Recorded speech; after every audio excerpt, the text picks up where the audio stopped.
Danielle DeVita back with another video. I overheard someone say that marriage is overrated. A lot of women say, I like the strong silent type. Well, a lot of men like the feminine silent type. And for sure, it's going down. So a lot of times people are not getting the value. When to speak and when to be quiet is one of the most powerful. She's going to be aggressive, thinking that. And as someone who's been married for 12 years, she's driven, not lazy. And this will make yourself and get on the right path. That understand that you might be doing a disservice to your daughter if you don't help her understand vetting and proper decision making. Now she's going to be a basket case later. If you don't help her understand emotional intelligence, she's going to hold on to a lot of emotional baggage. If you don't.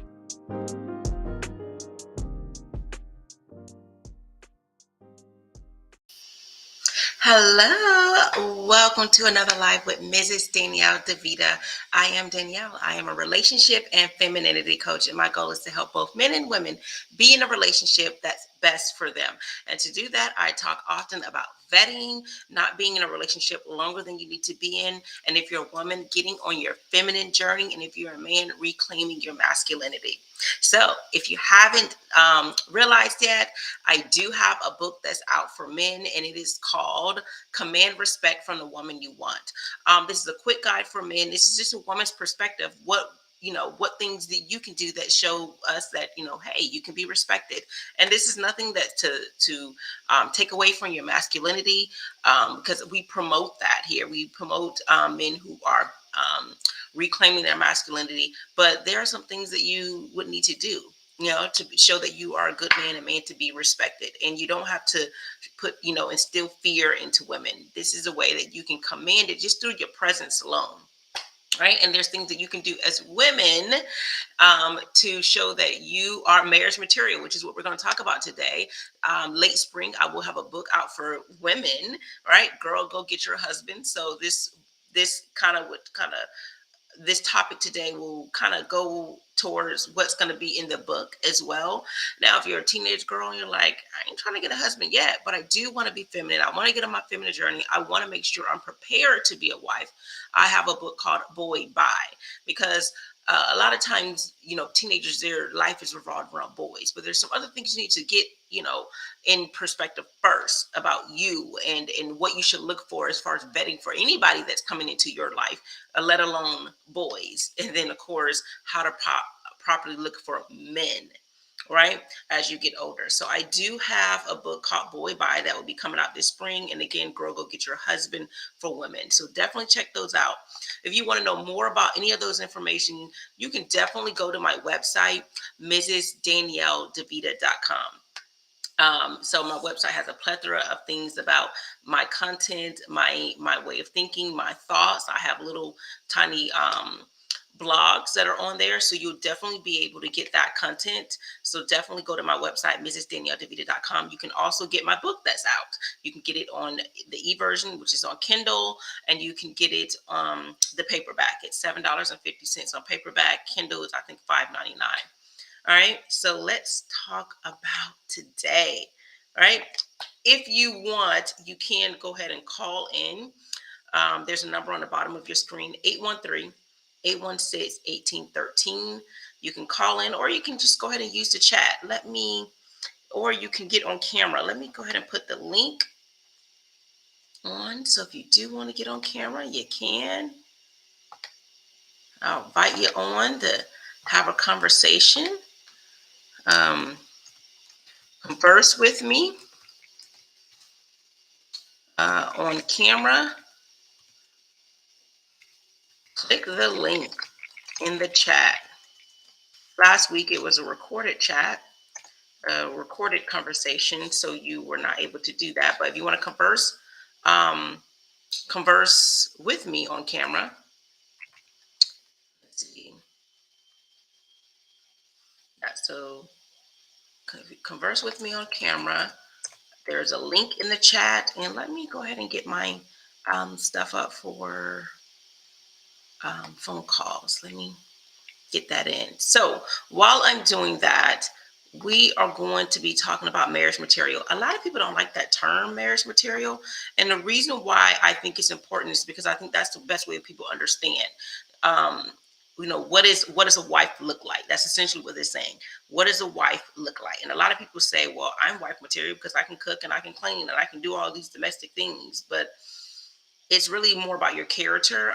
What makes your wife the same way as what makes your mother is. Not that you can, change a diaper and give someone a bottle, but what makes you a mother is that you are motherly, right? You are nurturing, you are selfless, you are encouraging, you're loving, you're patient. All these things that a mother, is required of a mother, they're going to be things of you required of a wife. And it's a place where girlfriends can't go because there's a difference between a girlfriend and a wife, right? The girlfriend can go into the hospital if something's wrong with him. And if something happens to him, she should just hope that he has, put away something for her and will. But a wife is entitled to those things, right? And that's just an example of the difference, right? Let me get this on screen. Let me share this in a second.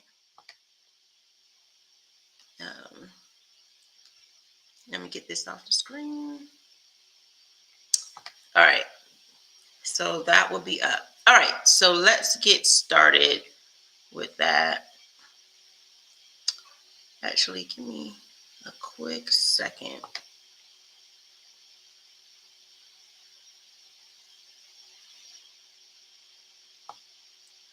Just a really quick second.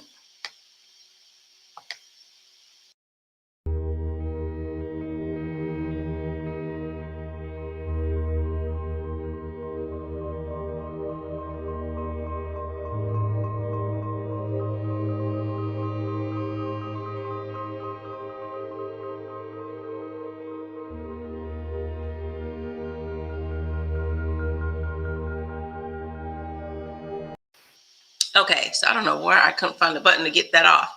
But yeah, so marriage material. I hear a lot of people say they don't like the term. I don't like the term marriage material. Well, the reason why this term is created because there is things that wife do that girlfriends won't do, right?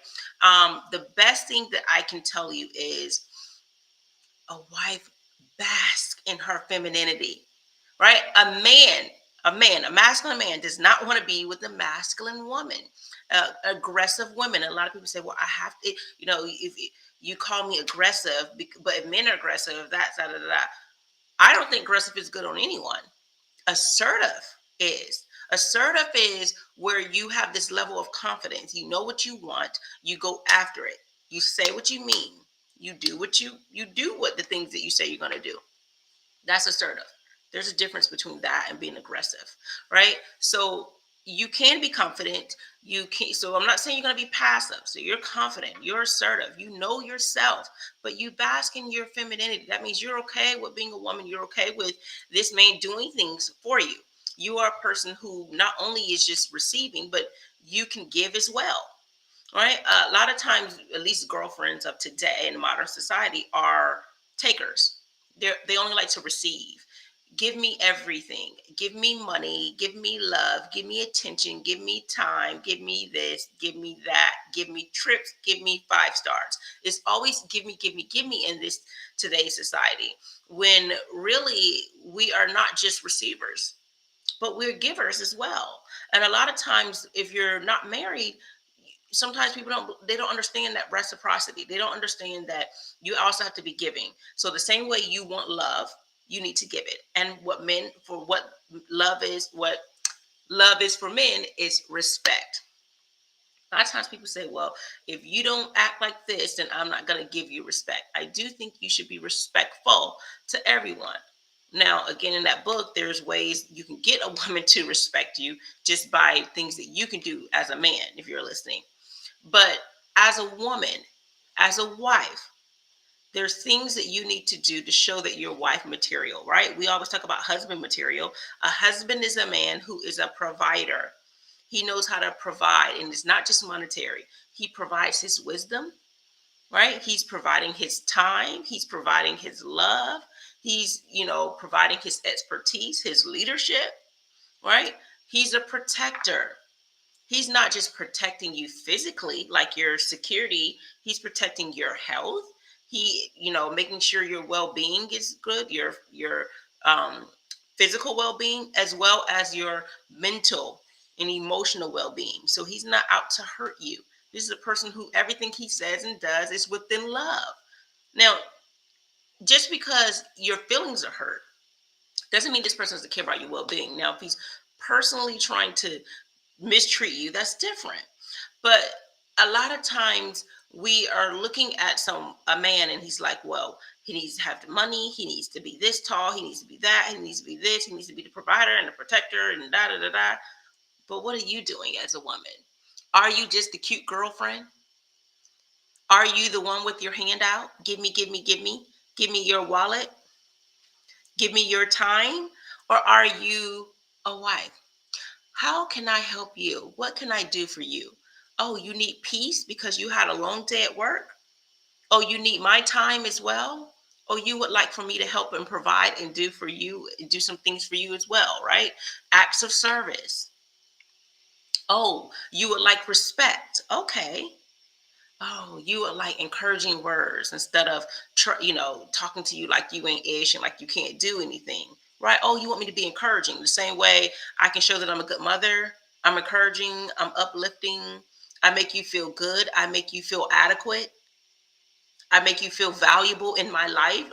The last live we talked about being valuable. We talked about Tracy Ellis Ross and how she said she wants someone in her life that's going to make her life better. And I said, I think it's better that the term you should use or the phrase you should use is, I want someone in my life that adds value to me, make me a better person. So how are you adding to this person's life? How are you adding to make, not their life better, but to make them better? You being in their life, how are they better? So you being in this man's life, are you just someone who is making his wallet smaller? Or are you adding? Maybe through your expertise, maybe through your intelligence, maybe through your encouraging words, right? Oh, you know what? You can do this job. I know you got it. Okay, encouraging. Nurturing. Oh, you're not feeling well? Let me go and do something for you. Because a lot of times when we're not feeling well, we want a guy to do all types of things. I know when I'm not feeling well, my husband would he would make chicken noodle soup, and he would make it from scratch. And I'm like, wow, I just thought he was gonna get a can of soup, but no, he would make chicken noodle soup from scratch, and I was in awe with that. The love and the attention and the time when I am not feeling well, my nose and my sinuses, he would go and get actual ginger, right, and cinnamon sticks and make tea, and I'm like, well, wow, right? So, what are you doing when that significant other is down? Are you kicking them when they're down? Are you leaving them for someone who has something better? Are you trying to practice this hypergamy by ghosting this guy and going to the next person? Are you looking at marriage as who has the bigger wallet? Who can I marry that's going to leave me with something? Right? But a lot of times we don't look at these things. We just look at the wedding. And I'm here to say, if I could go back and tell the, young version of myself when I was getting married, do not spend $20,000 on a wedding.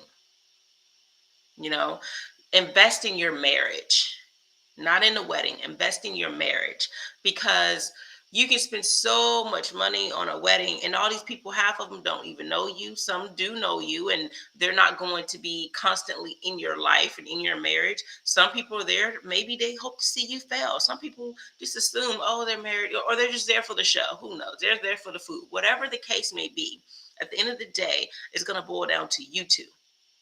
Only you two. And if you focus on, oh, I want to have a ring and I want to say I am a wife, that's not good enough. I really think if you say you want to be marriage material, focus on what qualities are needed for a woman to stay married and in a happy, successful relationship. Not those stories where a woman says she was married for 43 years and she hated all 43 years of it. Not that. But the one where the woman is saying she had a beautiful time, of course, there are going to be ups and downs. But the person who's miserable through their whole marriage is not going to be a good telltale sign. The man who's been married forever and never loved his wife, those aren't going to be the good telltale signs of this is what it takes to be married. No. If you want what is needed, you got to put in the effort. Oh, we got a call here. So let's take a look here.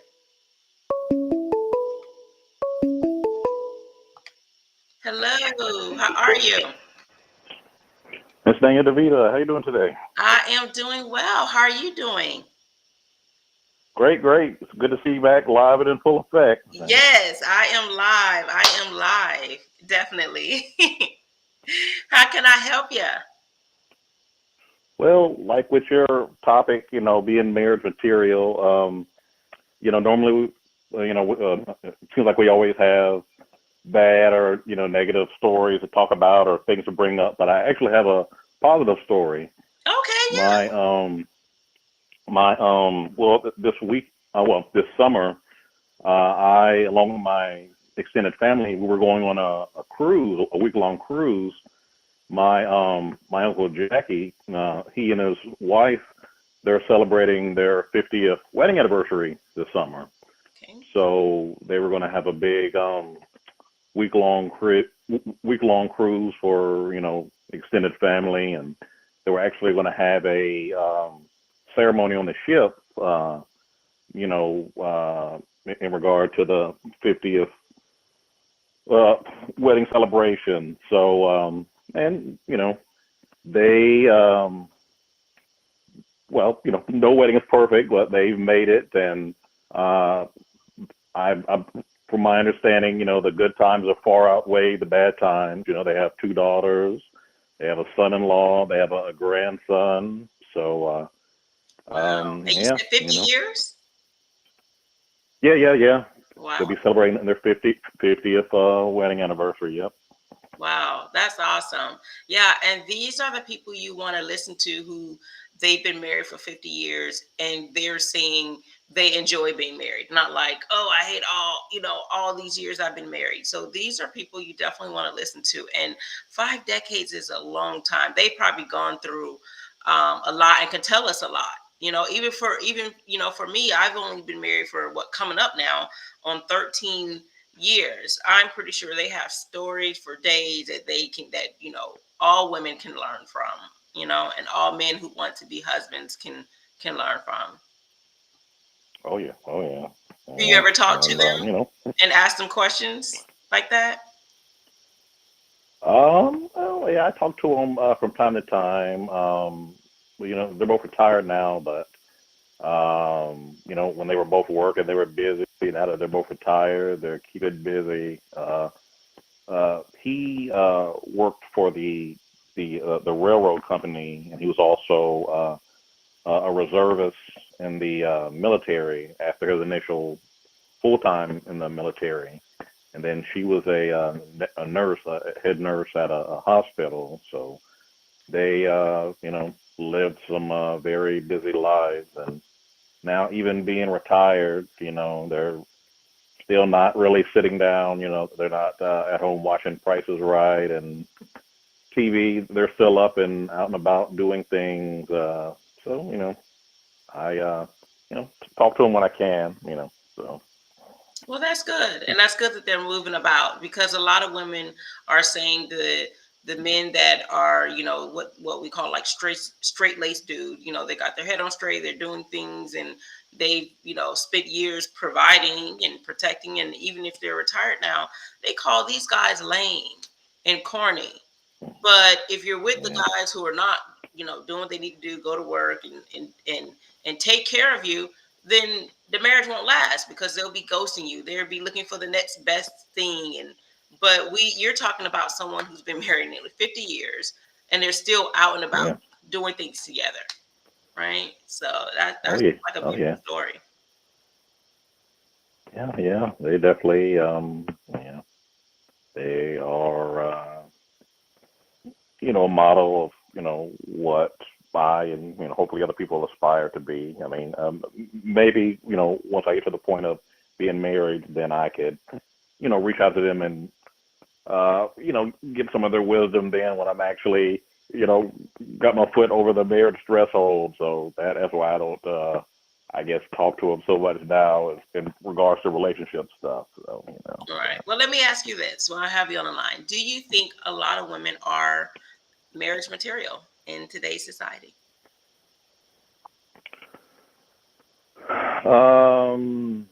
I I would I would say no, and And what I quality? mean, What qualities do you think a woman well, I needs mean, in that? well, unfortunately, it even goes back to my own mother.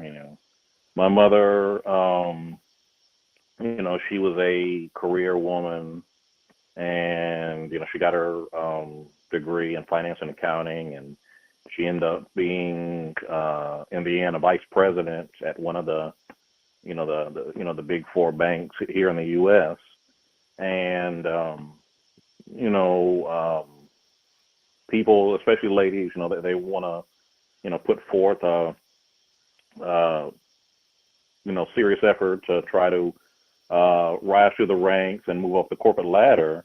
And she did that, and my sister and I, and my father, we were all proud that she worked her way up and made her way to vice president of this bank. But there's only so many hours in the day. You only have 24 hours in a day, and if you're spending more time at work and working, then other things fall by the wayside. Spending time with your friends and your family and exercising and leisurely time and stuff. And my parents, they were married over 25 years, and in the end they ended up splitting. And I would definitely say that her focusing so much attention on work and not so much on the family, that probably was one of the many reasons that they split up. I never sat down with the two of them individually and asked the specifics, because me knowing wouldn't change the end result. Right. But definitely, I know on my part, there were a lot of times it would be just me and my sister and my father, and he cooked and cleaned, and she'd come home late from work and be tired, and so. But fast forwarding to today, in your question about women today being marriage material, I mean, I would say probably no, because I mean, if my mother, going back 2 or 3 decades, was that hardworking and inadvertently kind of didn't give her family the full attention, Okay. knowingly or unknowingly, then I Right. mean, it's only more intense or more magnified, even nowadays. So you're saying And not that the woman is working, but she's putting more attention towards her career than her yeah, family. Okay. yeah, and I mean, yes, I mean, you go to school and you get your degrees and you work and you want to move up the corporate ladder, be successful, and have money and stuff. But jobs don't have any loyalty to you and I. I mean, you could be with a company for 5 years, you could be with a company for 30 years, and then they could get rid of you at the drop of the dime. I mean, if stock prices take a hit, they won't hesitate to get rid of you. And your family is your backbone, and your family is going to be there for you through thick and thin. So you don't want to neglect your family in order to prop up your job, and then that ends up fracturing your family relationship.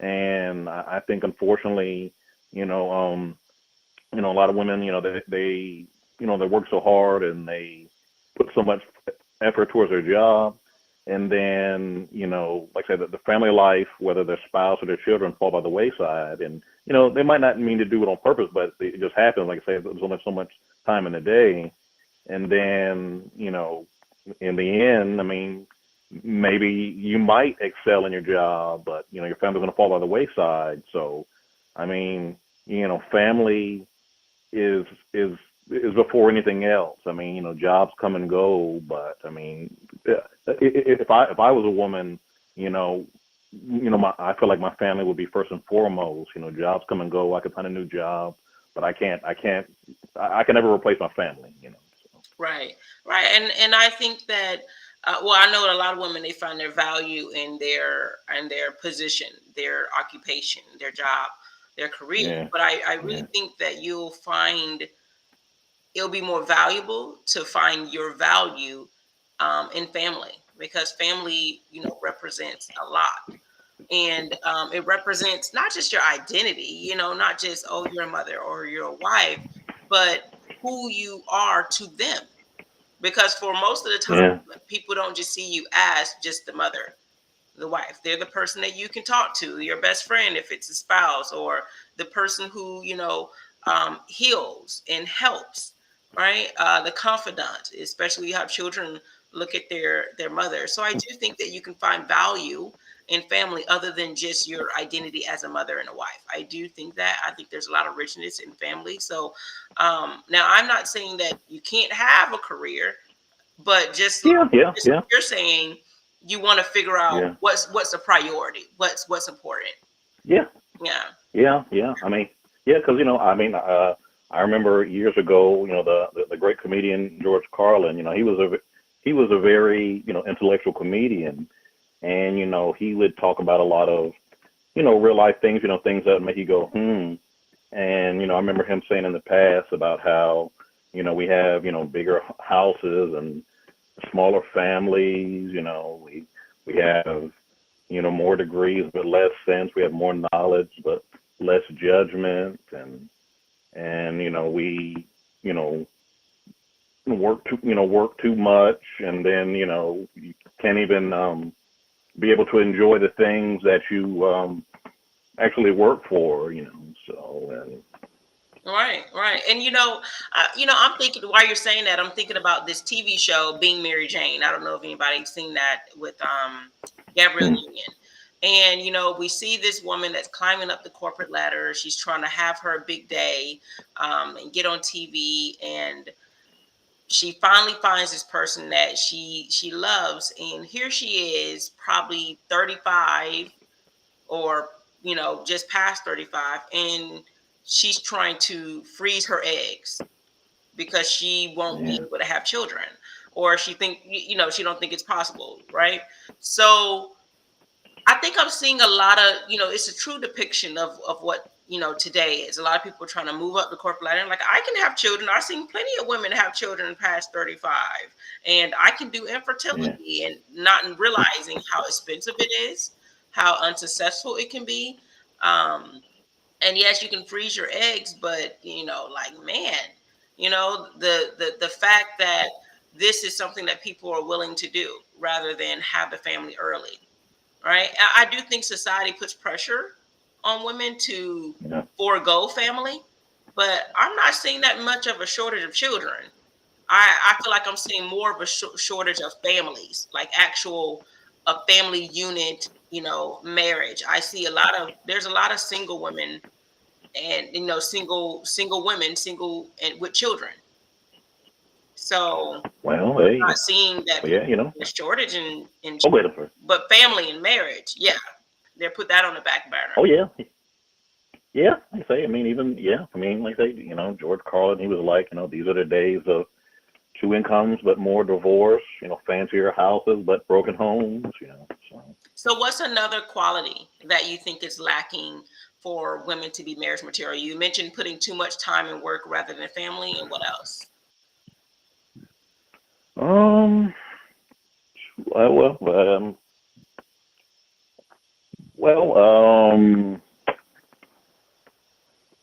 I guess, definitely, communication is, in my experience, I've the issue I've often had with women is communication issues. That's a big thing.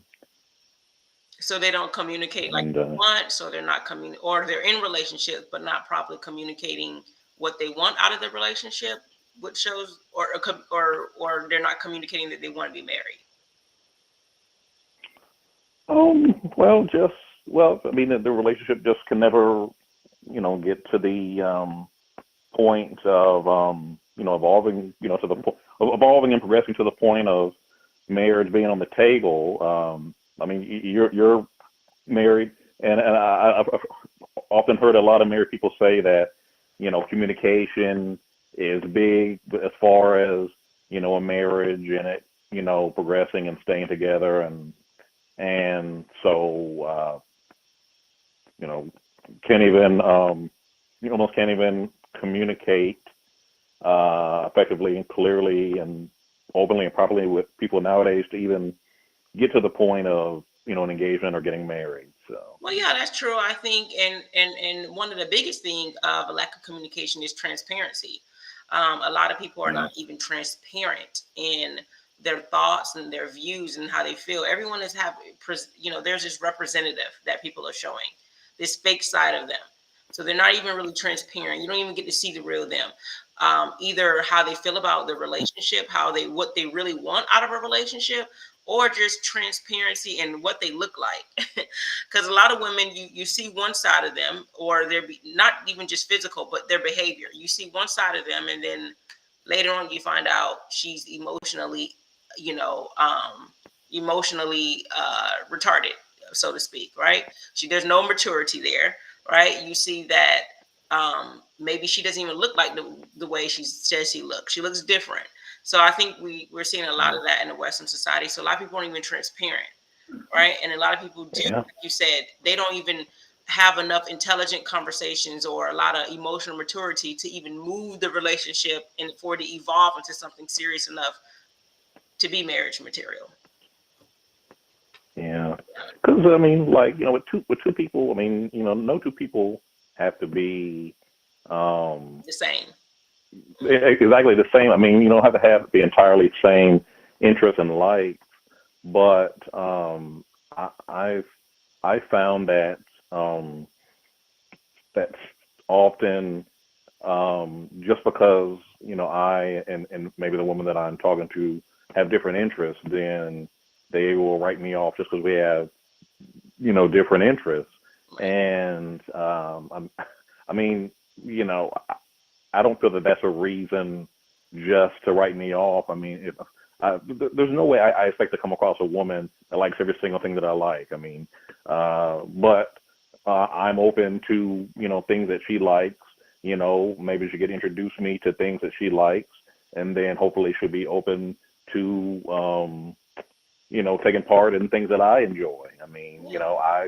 I've dated women that don't like to read. I like to read, but she might maybe like Broadway plays or the ballet or something. I don't like those things, but I'm at least open to experience those things because she likes that, and to try to bring us closer, and to just kind of come into a compromise. So Oh yeah, I agree because there's things that my husband likes and I don't like, and one of them is fishing, right? So I do yeah, think that it is okay to be different. I think the things that should yeah, be the same is your overall foundation and standards, but a lot of people are so focused on preferences and like you said, yeah, little small things about what the person does and doesn't like, and they're not realizing that the person is doesn't even have the same faith, practice the same faith as them.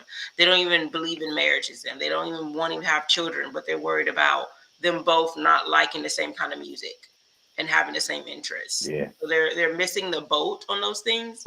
Now, one thing I do want to ask: do you think through your encounters with women that femininity is one of the things that prevents a lot of women in the Western world, for being marriage material? Yeah, yeah. But like I say, femininity, that's encompassing umbrella. I mean, that includes, the like the stuff we previously talked about, putting, your um, family in high regard. Nobody wants you to, just stay at home and never work, but just gotta, keep things in perspective, balance things out. Try your best to balance work and family, and not let your family fall by the wayside, and even like communication and compromise. I feel like those things fall underneath um, the umbrella of femininity. Not every argument, not every battle Yeah. has to be initiated, and not every argument or battle has to be won. Sometimes you have to pick and choose, and I think that is an aspect of femininity. So Well, yeah, I do think picking your battles and um, being someone who is cooperative is what yeah, separates a girlfriend from a wife, or at least yeah. in a healthy relationship.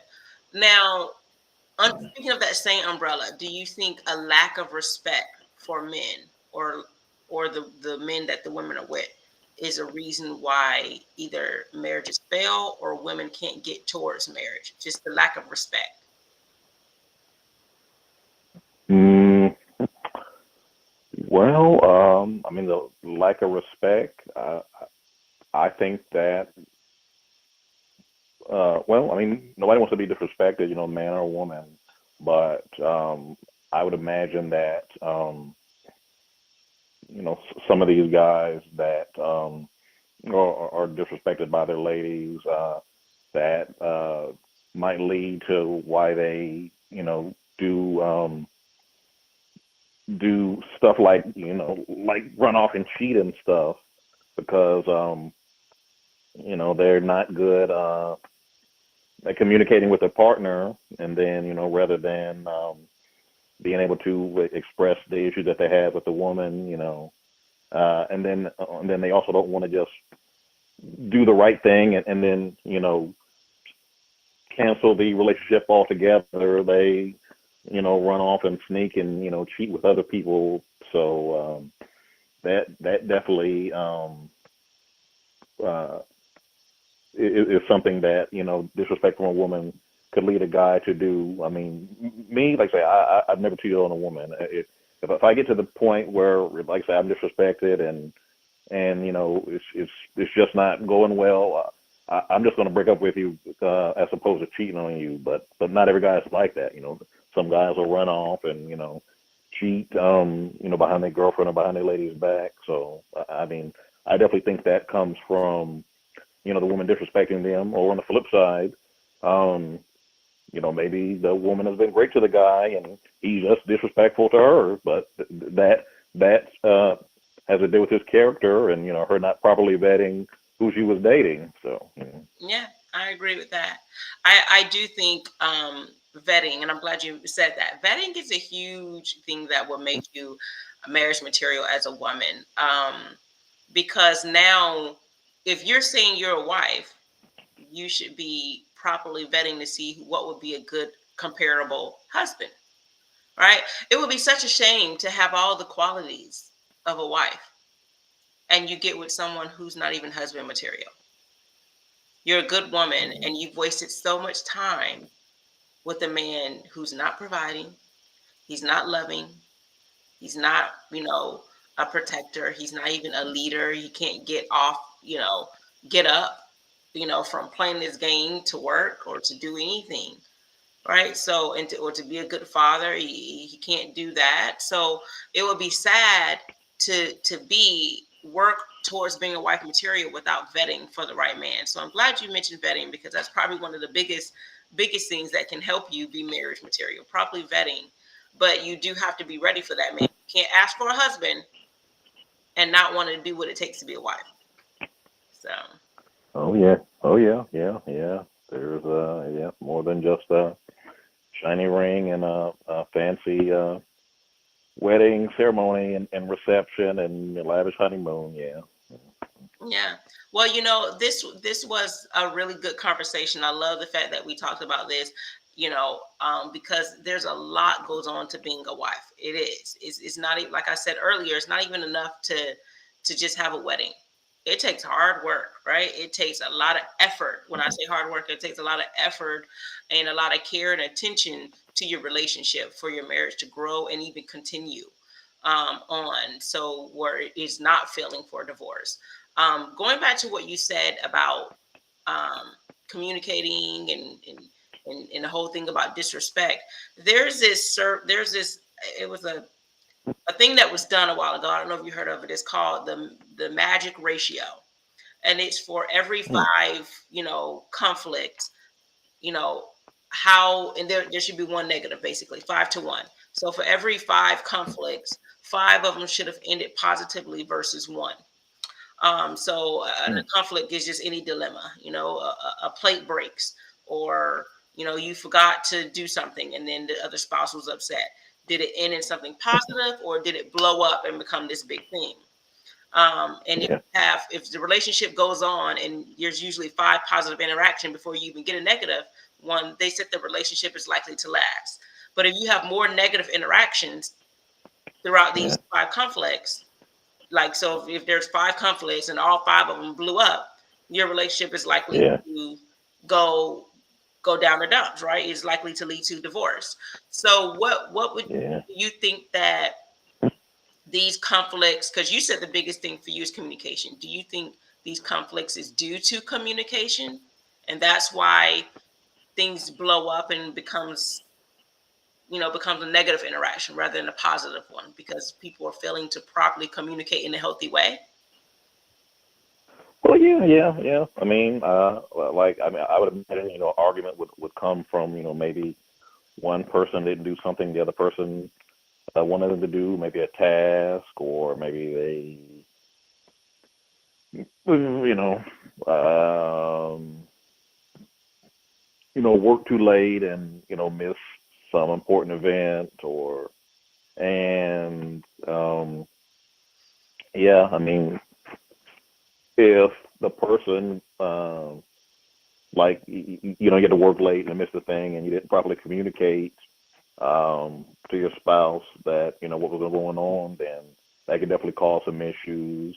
Or if, you are constantly communicating things that you can't do, but then you're never having any physical action, any follow through to try to remedy um, the things you're messing up on. You have no problem. Sometimes when you're very communicative, but your actions never, match your words. Oh, I'm sorry, I'll do better next time, and you never remedy, what you're messing up on. Right. So Then that's almost as bad as not.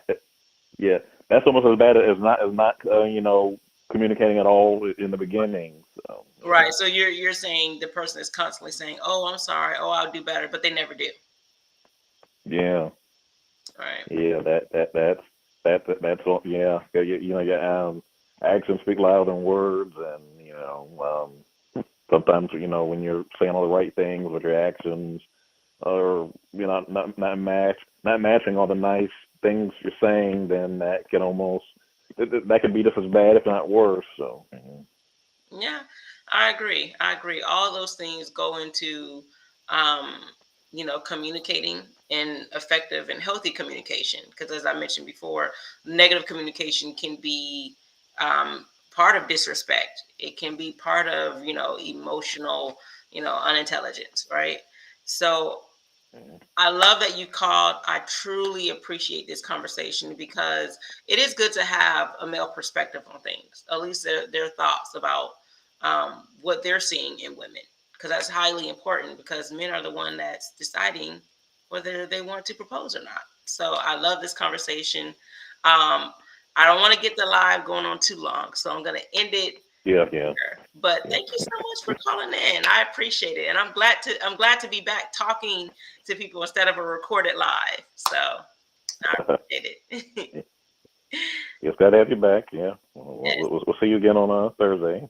yes, I'll be back. So for all who's listening, Thursday at 9:30, I'll be in. And if you guys can to subscribe to this channel, go ahead if you haven't, because half my viewers are those who are watching but not subscribing. If I have TikTok, so if you're on other social media like TikTok, Facebook, um, let's see, Instagram, go ahead, and Facebook, go ahead and follow me on those as well. So thank you so much for calling in, and you all have a fantastic night. Please tune in on Thursday. You all take care. All right. We live in a world where femininity, marriages, family, and courting is no longer valued. We live in hookup culture, situationships, and struggle love. The number one reason women struggle in long-term relationships, number one, femininity, and number two, staying in a relationship or entertaining people longer than the woman should. My name is Danielle DeVita, and I'm a relationship and femininity coach. I've been married for 12 years, and I want to help you get on your feminine journey and vet for the right man today. For more of my content, you can visit MrsDanielleDeVita.com, or you can go to YouTube, Instagram, or my Facebook page. Get on your feminine journey today.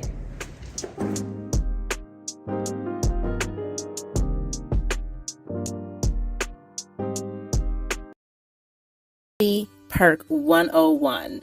So a lot of times women say that you can't afford me. And if you want to be a feminine woman, realize that you are not an escort. And committed relationships ought not to be transactional. As you rest in your femininity and learn your worth, you will realize that the men you are with should see you as invaluable and priceless like no other. And yes, you can have shopping sprees, 5-star dinners, and trips, but those things won't make you different and won't set you apart. Things that are priceless and invaluable, money can't buy.